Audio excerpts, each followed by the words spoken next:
Good morning friends, তোমরা সবাই কেমন আছো? আশা করি তোমরা সবাই খুব ভালো আছো আর আমিও খুব ভালো আছি। আজকে আবার একটা নতুন ব্লগ নিয়ে চলে এলাম আর তোমাদেরকে এই ব্লগটি দেখার জন্য অনুরোধ রইল। আই হোপ তোমাদের ব্লগটি ভালো লাগবে। আজকে সকালবেলায় ব্লগটি আমি রান্না দিয়ে শুরু করছি। আজকে আমি ডিমের ঝোল রান্না করব। আর এদিকে আমি রান্নার মশলাগুলো করে নেব এখন। তার জন্য হচ্ছে একটা পেঁয়াজ কুচিয়ে নেব, আর এদিকে আদা রসুন একটু গ্রেট করে নেব, আর তার সাথে কাঁচা লঙ্কা অ্যাড করব। আর একটা টমেটো অ্যাড করছি। এই টমেটোটা শীতকালে খেতে খুব ভালো, যে কোনো তরকারিতে দিলে তরকারির স্বাদটা খুব ভালো হয়। আর এদিকে বাজার থেকে না আমাদের ছাড়ানো রসুন আনা হয়, কারণ ছাড়ানো রসুন হলে রসুনগুলো নষ্ট খুব কম হয়, আর গোটা রসুন হলে রসুনগুলো নষ্ট থাকে, বোঝা যায় না।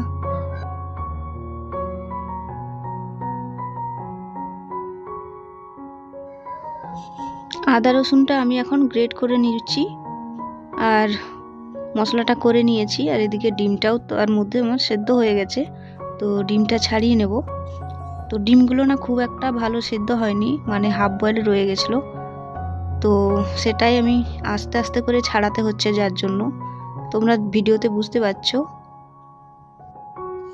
আমার ভিডিওর এই পর্যন্ত যে বন্ধুরা দেখেছো তাদেরকে অনুরোধ করছি যে কোথাও যদি তোমাদের একটু ভিডিওটি ভালো লাগে তো অবশ্যই একটা লাইক দেবে, আর আমার কোনো কাজ যদি ভালো লাগে অবশ্যই কমেন্টে জানাবে, আর যদি খুবই ভালো লাগে তাহলে আমার চ্যানেলটি সাবস্ক্রাইব করে পাশে থাকবেন। আর যারা অলরেডি সাবস্ক্রাইব করে দিয়েছো তাদেরকে আমার অসংখ্য ধন্যবাদ।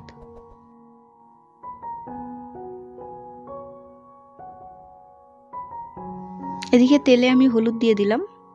হলুদ আর লবণটা আগে দিয়ে দিই, তারপরে ডিমগুলো ভাজবো, কারণ ডিমের ওপরে দিলে আমার মনে হয় না খুব একটা ডিমের মধ্যে মাখা হয়। তো তেলের মধ্যে দিয়ে দিলে আলাদা করে ডিমটা আমাকে মাখাতে হয় না।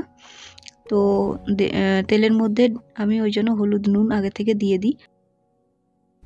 ডিমটা আমি যেটা হাফ বয়েল আছে সেটা উল্টো দিক করে দিলাম, তাহলে কি বলতো কুসুমটা বেরিয়ে যাবে না, ডিমটা খুব ভালো করে সিদ্ধ হয়ে যাবে।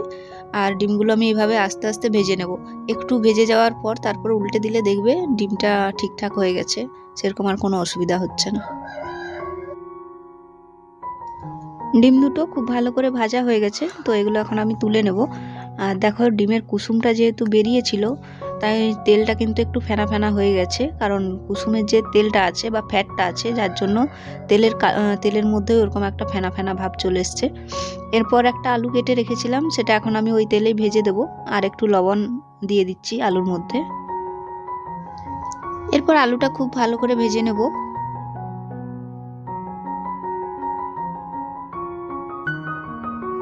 আলুটা খুব ভালো করে ভেজে নিয়েছি, তো আলুটা এখন আমি তুলে নিচ্ছি। আর ওই তেলের মধ্যেই না আমি ডিমটা রান্না করে নেব, কারণ মনে হচ্ছে যেন তেল কম আছে, কিন্তু অনেকটাই তেল আছে। তো খুব একটা তেল আর আমি তেল আর দেবো না, ওইটার মধ্যেই পেঁয়াজ কুচি, টমেটো কুচি, লঙ্কা কুচি সব দিয়ে একবারে বসিয়ে দিলাম। আর মশলাটা একটু পরে অ্যাড করব, তো এইভাবে আমি রান্নাটা করে নেব। তো তোমরা দেখতে থাকো। এরপর আমি একটু হলুদ গুঁড়ো দিয়ে দিলাম কালারের জন্য, তারপর স্বাদ বুঝিয়ে আমি লবণ দিলাম।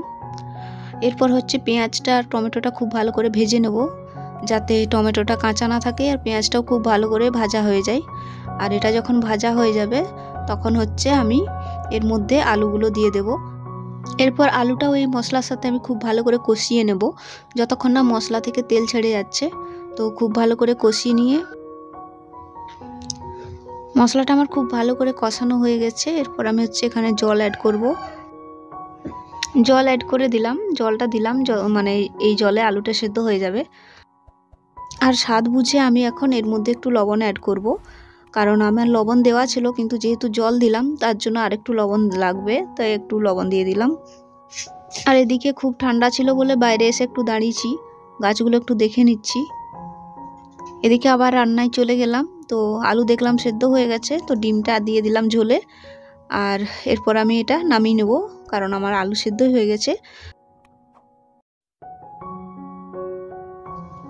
সকালবেলায় রান্নার খুব চাপ থাকে, তো তাড়াতাড়ি করে আজকে একটা রান্না করলাম, আর এরপর একটু কিছু করে নেব। আর এদিকে দেখো বাইরের পর্দাগুলো তুলে নিচ্ছি, কারণ ঘরটা অন্ধকার রয়ে গেছে। তো ভাবলাম এগুলো তুলে নিলে একটু আলো ঢুকবে, কারণ রোদ বেরিয়ে গেছে, তোমরা বুঝতেই পারছো। আর আমি না এটা দেশের বাড়ি থেকে ভয়েসটা দিচ্ছি, তো মুরগির ডাক শুনতে পাচ্ছ, তার জন্য তোমরা একটু ভয়েসটা ম্যানেজ করে নেবে, কারণ একটু সমস্যা হচ্ছে আমার ভয়েসটা দিতে। আর রাতের বেলাতেও কালকে আমি না ভয়েস দিতে পারিনি, তাই তোমাদের কাছে বলছি যে তোমরা একটু ম্যানেজ করে নিও। বারান্দাটা খুবই ঠান্ডা, তো ওই ঠান্ডাটা যাতে না লাগে তার জন্য এই পর্দাগুলো আমরা দিয়েছি।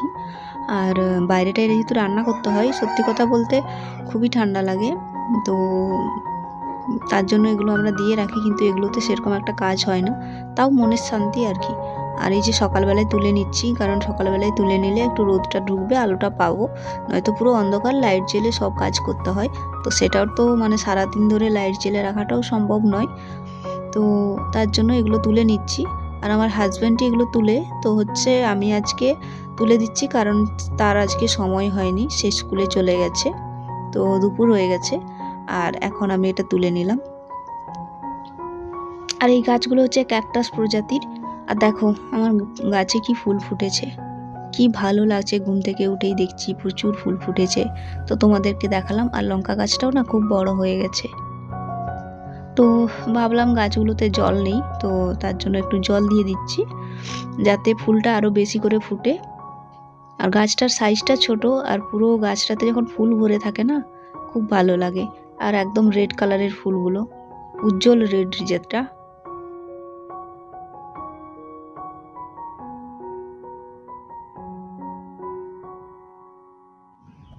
আর এদিকে দেখো অনেকগুলো কৌটা রয়ে গেছে, যেগুলো পরিষ্কার করা হয়নি, তো ভাবলাম ওই কৌটাগুলো পরিষ্কার করে দিই। আর অনেক দিন ধরেই এটাতে আমার হরলিক্স ছিল, আর বিস্কুটের গুঁড়ো টুড়ো পড়ে রয়েছিল, তো সেগুলো ভাবলাম একটু পরিষ্কার করে গুছিয়ে রেখে দিই, মানে শুকনো করে নিই, রোদটা আছে।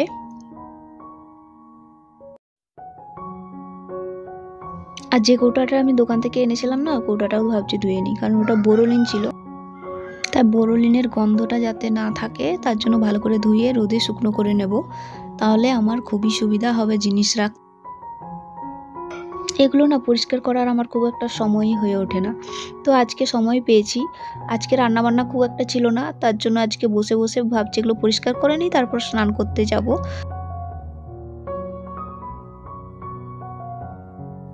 আর তোমাদের যদি আমার ভিডিও এইখান পর্যন্ত কারো একটু ভালো লাগে, তো অবশ্যই একটা লাইক করে দিও।